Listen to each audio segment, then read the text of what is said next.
Welcome to the Plan B CRNA podcast. I'm your host, Bobby Jones, and I'm so excited that you're here. The Plan B CRNA podcast is the only show made specifically for nurse anesthetists who are exploring options outside of their traditional career paths. This is the place to expand your mind and your goals as we uncover new ways to produce side income together. The mindset that we bring to any situation plays a key part in overcoming challenges and really enjoying our unique paths in life. On Thoughtful Thursdays, I like to explore emotional topics that are relevant to CRNAs and other providers. I think of this as my therapy, and I hope you learn some tips and tricks that you can use along your own journey. This episode is brought to you by On-Call Capital. On-Call Capital is dedicated to educating CRNAs and other healthcare providers about investing outside of the traditional stock market. On-Call Capital also provides opportunities for you, yes you, to create passive income and generational wealth while also lowering your taxable income through investments in the apartment and alternative investment spaces. If you haven't hit subscribe yet, make sure you do that right now so that you don't miss an episode. Thanks so much for joining me today, and now on with the show. Welcome to Thoughtful Thursdays on the Plan B CRNA podcast. I'm your host, Bobby Jones, and as always, I like to start these episodes off with a quote that gets me thinking. Alan Cohen once said, "There is virtue in work and there is virtue in rest. Use both and overlook neither." But what does it really mean to balance business and pleasure? Should you follow the mantra, work hard, play hard? I actually had a conversation recently with Dr. Alex Tam for his show, the Life by Design podcast. And we talked quite a bit about burnout and the idea of work-life balance. I've learned throughout my own journey that every single person is different, and each of us has varying needs. Some people need 6 hours of sleep and others need 9. And our needs may change over time. Now, many of us have been raised with the idea that hard work is the key to success. And make no mistake, it is an essential part of our lives. Work can provide us with a sense of purpose, financial stability, and a feeling of accomplishment. But myself, I'm definitely not a work hard, play hard kind of guy. And that's because I just happen to need a calmer existence overall to maximize my own well-being. Of course, work is structured differently around the world too. In the US and Canada, we often think working hard and putting long hours in is necessary to achieve success. Due in large part to those economic views, most companies in the US still offer limited vacation time without strict laws to follow around working hours. And this has led to many employees being overworked and under-leisured. European countries are known for having some of the most generous vacation policies in the world. For example, in France, employees are entitled to a minimum of 5 weeks of paid vacation per year, while in Germany, the average is around 4 weeks.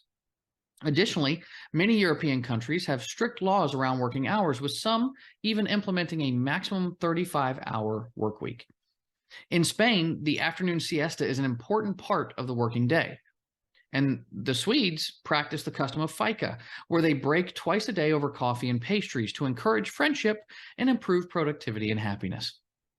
In many Asian countries, there's actually a strong cultural emphasis on work and success, which can lead to longer working hours and less time for leisure.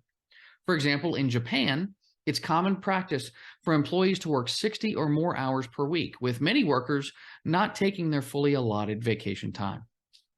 In many Latin American countries, there is a cultural emphasis on family and social life, leading to a more relaxed attitude towards work. In some countries, much like in Spain, it's common for businesses to close for several hours in the afternoon to allow employees to spend more time with their families. In Israel, the work week is from Sunday to Thursday to accommodate Shabbat, which is the Jewish Sabbath, with Friday and Saturday actually being the weekend. And similarly, the working hours of Islamic countries revolve around religion, with prayer times taking precedence over work. In the United Arab Emirates, during the month of Ramadan, many businesses have reduced hours or close early to allow employees to observe the religious holiday. Of course, there is significant variation within each country or region, and these are just generalizations. But you can see that work around the world is influenced by many cultural, social, and economic factors. To me, this also means that work doesn't mean the same thing to everyone, and it certainly shouldn't be the end-all be-all for living. If we push ourselves too far, we can experience stress or even burnout that leads to many of the physical and mental health issues that we see among fellow healthcare workers today. And this is where rest and leisure time come into play. Getting away from work and worries can allow us to recharge our batteries, de-stress, and enjoy life while maintaining our overall well-being. Leisure can take many shapes. You can spend time with your family and friends, pursue hobbies, travel the world, go cliff diving, or simply relax in a hammock in your backyard. However, there can be a downside to too much leisure. If we prioritize leisure over work, we may miss out on opportunities, fall behind in our careers, or struggle financially. It's important for you to recognize the signs of imbalance within yourself. If you're experiencing physical or mental health issues like sleep deprivation, anxiety, or sadness, it may be a sign that you need to take a break and prioritize rest.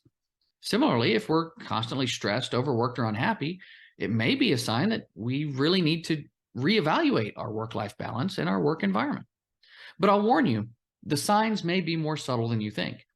Constantly checking your phone, irritability with family and friends, or zoning out, or escapism through social media or other means can all be signs that you're in need of a change of some sort in your life. I happen to chew the inside of the bottom of my lip when I'm nervous or anxious about something. We all have our own subtle tells, so it's important to familiarize yourself with yours. But the real question is, how can we strike a balance between business and pleasure? One way is to set boundaries. It's important to establish clear working hours and stick to them. When we're off the clock, we should make a conscious effort to unplug and disconnect from work-related tasks. This may be difficult for those of you on call, in management positions, or for whom email and texting are major forms of work communication. But boundaries can help us to take full advantage of our time away from work. Another way to find balance is to schedule leisure time. This is a big reason why my wife and I bought a Hilton timeshare many years ago. And yes, timeshares are overly expensive. And yes, we could just book vacations on Airbnb for cheaper or find more options. But the issue was that we needed a push to actually commit to taking time away from work. There's nothing like having a ton of timeshare points that are about to expire to kick me in the butt and make me plan a vacation. We ended up taking vacations and creating new experiences that we simply would not have done without the timeshare to push us. And just as we schedule work meetings and appointments, we also had to make leisure activities a scheduling priority. This helped us avoid the guilt of taking a break and made sure that we actually took the time to rest and recharge. And lastly is the most important point of all. We should remember that balance looks different for everyone.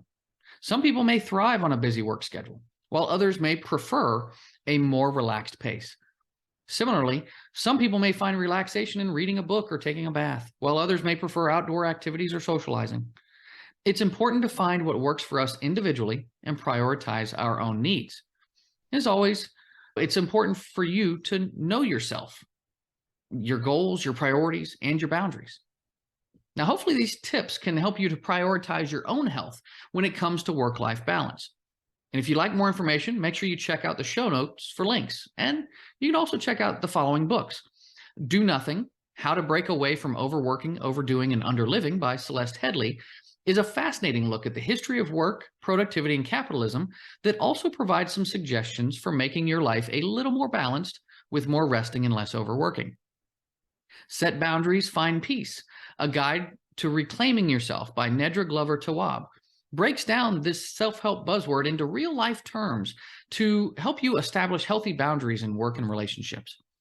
And Rest, Why You Get More Done When You Work Less by Alex Soo-Jung Kim Pang. He shares scientific research and examples from famous thinkers and artists on how resting is the most important aspect of work. And with that said, that's going to do it for today's show. Make sure you check out the show notes for helpful links. And if you enjoyed what you heard, make sure you hit subscribe and leave us a 5-star review. I'd love to hear what you thought of the show. So just put that in your review. Check those all the time. So if you're interested in passive income opportunities with tax advantage real estate, make sure you visit my website at www.oncallinvestments.com or reach out to me on Facebook, LinkedIn, or Instagram. Until next time, be safe and take care of each other out there. Thank you so much for joining me for another episode of the Plan B CRNA podcast. If you haven't already subscribed and reviewed the show, I'd be honored if you took the extra time. It really helps to expand our reach and get the word out about the show. If you're a CRNA who is interested in sharing your story on our podcast, I'd love to have you. please email me at bobby@oncallinvestments.com for more information. This episode was brought to you by On-Call Capital. They are dedicated to helping providers like you develop passive income and generational wealth through investments in the apartment and alternative investment spaces. Feel free to check out their website at www.oncallinvestments.com and subscribe to their free educational email series. You can find On-Call Capital on Facebook, Instagram, and Twitter. You can also check out our YouTube page, where you'll find all of the show episodes along with other educational videos. Thanks for listening, and we'll see you on the next episode.